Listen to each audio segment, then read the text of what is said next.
23과 11조 생활에 대해서 한번 공부해 보도록 하겠습니다.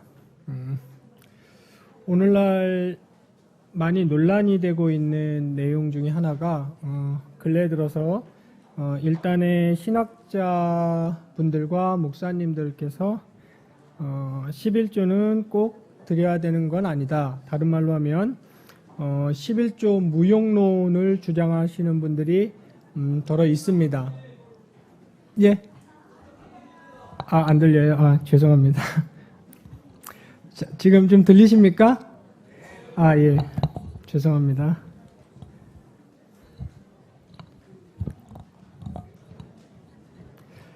예, 오늘날 11조 무용론을 주장하시는 신학자분들이나 목사님들이 더러 계시는데 그것은 결코 바른 해석이 아닙니다.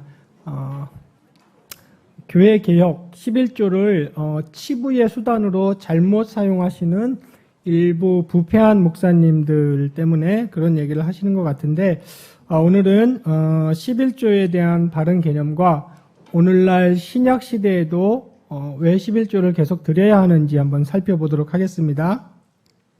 먼저 주보 21페이지를 보시면 11조를 하나님께서 제정해 주신 이유가 세 가지로 되어 있죠. 괄호 1, 2, 3번 이렇게 세 가지로 되어 있습니다. 하나님께서 11조를 제정해 주신 이유를 살펴보기 전에 11조는 아브라함 시대 때 아브라함 기사에서 먼저 등장하고 야곱 기사에서도 등장합니다. 그러나 그때는 제도로 정착해 있었던 건 아니고요. 이스라엘이 정식 하나님의 국가로서 출범을 앞두고 하나님께서 그 11조를 정식적인 제도로 딱 규정해 주셨습니다. 모세 율법으로서 말이죠. 그러면 구약의 내용들을 살펴봤을 때 하나님께서는 왜 11조를 제도로 지정해 주셨는가? 첫 번째가 1번 11조는 하나님께서 명하신 구별된 성물이기 때문입니다. 소돼지 괄호 1, 2, 3번 맨 마지막에 제가 적어놓은 성경 구절들을 구역장 분들께서는 꼭 반드시 읽으셔야 됩니다. 왜냐하면 이 작은 소돼지 1, 2, 3번은 정확히 그 성경 구절의 내용을 바탕으로 하는 주장이기 때문에 반드시 읽고 이해하셔야 됩니다. 지면상 제가 여기 싫지는 않았습니다. 11조는 하나님께서 명하신 구별된 성물이기 때문입니다. 11조는 다른 이유를 다 떠나서 하나님께서 이스라엘 백성들에게 쉽게 말하면 이런 거죠. 정말 너희가 나를 구원자요 너희 삶의 모든 것의 주인으로 고백하느냐? 그렇다면 그 응당한 반응, 그 고백이 참되다는 반응의 일환으로 소산의 10분의 1을 나에게 구별해라. 이게 첫 번째 이유입니다. 하나님의 그냥 마음으로 하나님을 진정으로 주로 고백하는 건 이해하겠으니 그렇다면 그 표식으로 구별해라라는 게 첫 번째 이유고 그 다음에 2번과 3번 소돼지 2번과 3번은 실질적인 이유를 말하고 있습니다. 2번 보시면 예배적 공동체로서의 이스라엘, 즉 오늘날 교회죠. 이스라엘을 유지하시기 위한 것이었습니다. 이 내용이 그 괄호 속에 있는 신명기 14장 22절로 27절에 잘 나와 있습니다. 거기서 중요한 표현이 뭐냐면 거기 제가 둘째 줄까지만 읽어보겠습니다. 이 구절에 보면 모든 백성들이 소산의 11조를 가지고 와서 그것을 함께 먹으며 이 부분이 중요합니다. 내 하나님 여호와 경외하기를 항상 배울 것이니라. 그러니까 하나님께서는 이스라엘 백성들에게 축제, 잔치 차원의 예배를 규정해 주셨고 그리고 그 예배를 나아올 때에 11조를 가지고 오라고 하신 겁니다. 여기에는 두 가지 의의가 있겠죠. 거기 제가 설명을 해놨지만 첫 번째 의의는 그렇게 하나님께 대한 내 고백이 진실됩니다라는 표식으로 11조를 드리는 것 자체가 하나님 앞에서의 예배의 매우 중요한 요소 중에 하나고, 두 번째는 실질적으로 그 가지고 온 11조가 예배 공동체, 교회의 예배를 위한 비용으로 쓰인 겁니다. 예배를 위한 비용으로 쓰였고, 맨 마지막 줄에 제가 적어놨듯이 예배 공동체가 존속되는 실제적인 재원 중에 하나였습니다. 그 당시 이스라엘 백성은 오늘날과 똑같이 막중한 임무를 맡고 있었죠. 열방 가운데, 이방 나라들 가운데 사람이라면 이렇게 살아야 된다는 것을 보여줘야 하는 의무가 있었고, 너희는 다른 신들을 예배하는데 사람이라면 하나님을 예배해야 된다라는 것을 보여줄 이방 나라들 가운데서 제사장 나라의 역할을 할 의무가 있었어요. 그러니까 그 제사장 나라의 역할을 하기 위해서, 존속하기 위해서 재원, 자원, 비용이 필요했던 거고, 11조는 거기에 사용되었습니다. 세 번째로 보면 이것도 실질적인 이유인데요.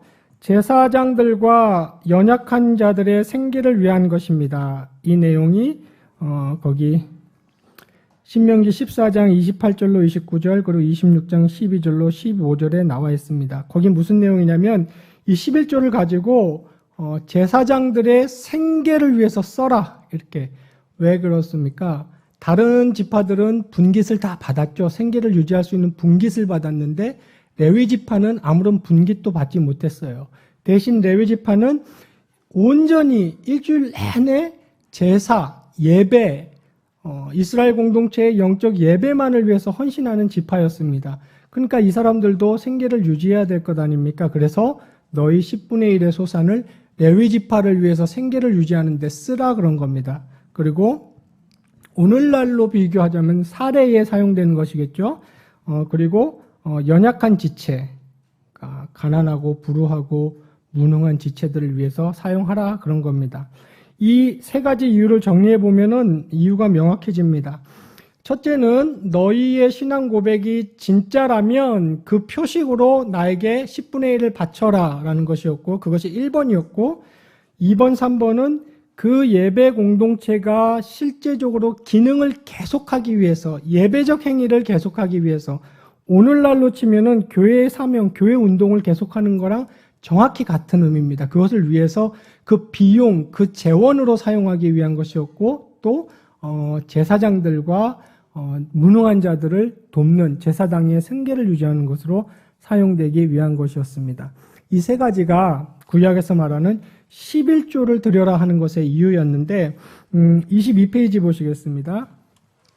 그렇다면 문제는 이 11조가 신약에서도 연속성을 갖는가 하는 것이 문제고, 결론부터 말씀드리자면은 정확히 연속성을 갖습니다.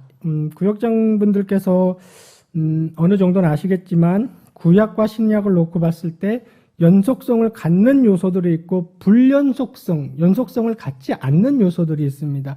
그것들은 실학적으로 좀 정교하게 구분을 해야 되는데요. 예를 들면 그 당시에 제사법이나 율법의 모든 조항 같은 거는 오늘날 연속성을 갖지는 않아요. 같은 방법으로 제사를 드리거나 하나님을 섬기지는 않습니다.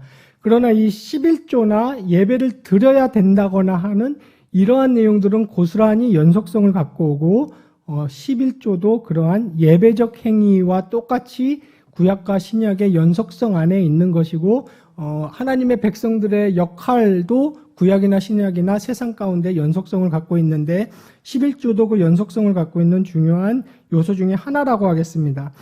이 연속성에 대한 근거를 간단하게 두 가지로 좀 정리를 해봤습니다.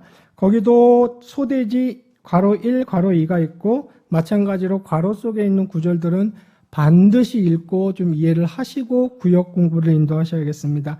1번 보시면 예수님께서 11조를 계속 해야 할 것을 직접 언급하셨습니다. 제가 마태복음 23장 23절을 읽어보겠습니다.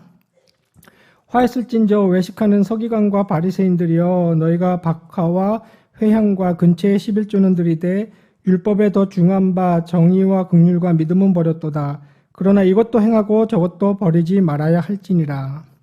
이 구절의 예수님의 강조점은 형식적으로 외식적으로 하지 말고 그 의의를 다 담아서 하라는 게 핵심이지만, 그러나 이 구절에서 명확하게 보여주는 것은 예수님이 11조를 폐하지 않고 그대로 명령하셨다는 것을 우린 이 구절에서 살펴볼 수가 있습니다. 2번 보시면 일부 서신서의 내용은 신약의 교회에도 11조 제도가 존속되고 있음을 잘 보여주고 있습니다. 특히 거기 제가 네 군데의 구절을 실어놨는데요. 꼭 읽어보시고 히브리서 7장 같은 경우는 좀 면밀히 읽어보시기 바랍니다. 이 구절들을 보면 각각 이렇게 주장을 합니다. 신약의 교회는 우리의 영원한 대제사장 되시는 예수 그리스도께 11조를 드려야 한다. 히브리서 구절이죠. 그 다음에 또 복음 사역에 종사하는 전문 사역자들도 구약의 제도와 원리에 똑같이 입각해서 생계 지원을 받아야 한다. 사도 바울이 이 주장을 하고 있습니다. 그리고 세 번째 보시면 수입의 비율에 따라 헌금을 따로 비축해서 드려라 라는 표현이 나오고, 또 마지막 부분은 그리고 이 모든 것이 결국 교회와 그 사역을 위해 사용되는 것이다. 정리를 하자면 우리가 구약에서 왜 11조를 하나님이 명하셨는지 살펴봤고, 그리고 그 원리가 그대로 신약으로 넘어옵니다. 넘어온다는 것도 확인을 했고, 그 근거들도 간단히 확인을 했습니다. 그리고 중요한 것은 고린도후서 9장에서나 또 신약의 곳곳에서나 11조를 내는 사람들에게 하나님께서 축복하고 싶어 하시고 더 도와주고 싶어 하신다는 마음이 굉장히 잘 표현되어 있습니다. 이것을 구원처럼 100% 언약 구도 안에 넣을 수는 없어요. 구원은 100% 구도 안에 들어있어요. 믿으면 100% 구원입니다.